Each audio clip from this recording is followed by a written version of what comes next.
Well, I'm Stevie Moore. I'm generally known as one of the main pioneers of low-fidelity, one-man band home recording.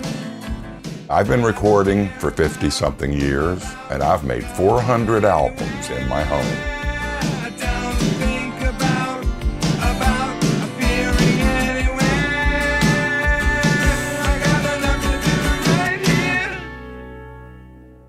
And now more R. Stevie Moore. R. Stevie Moore, prolific Mr. R. Stevie Moore. R. Stevie Moore.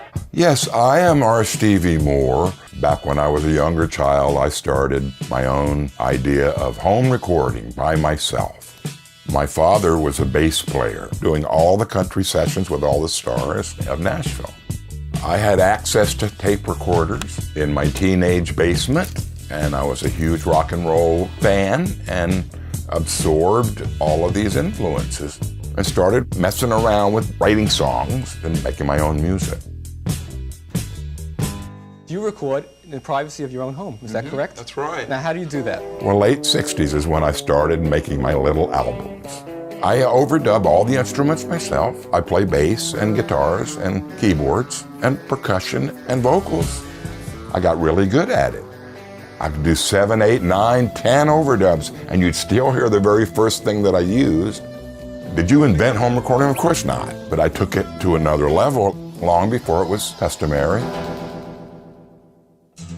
I've probably written about 4,000 or 5,000 songs. They came out effortlessly. I would compile the most recent songs. I wouldn't pick and choose the best ones and throw the worst ones on the floor. And that's been my aesthetic all along. It's like everything is released, warts and all, because bad music is brilliant. It's a diary of sound.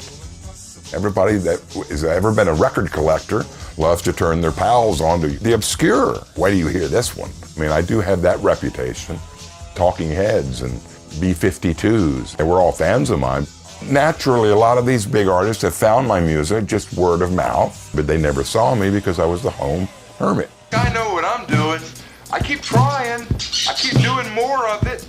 I build up the quantity without thinking about starting over at the beginning to improve the quality. I hardly ever performed, and I was a bedroom guy. It was always get home, put the headphones on, and then I would work for hours and hours. In 2010, things started to explode. Out of nowhere, suddenly I was in a band and touring the world. I was playing hard rock shows, big festivals and tiny dives. It was incredible.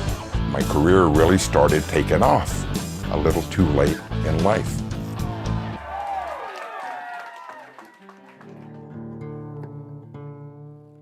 Often people say, I can't see how you've done this same thing all this time without falling through the trap. You know, by avoiding the mainstream, nobody is going to dare tell me what I can and can't do. It feels so good to have that integrity intact. I'm proud of all that, and I'm also still a little kid.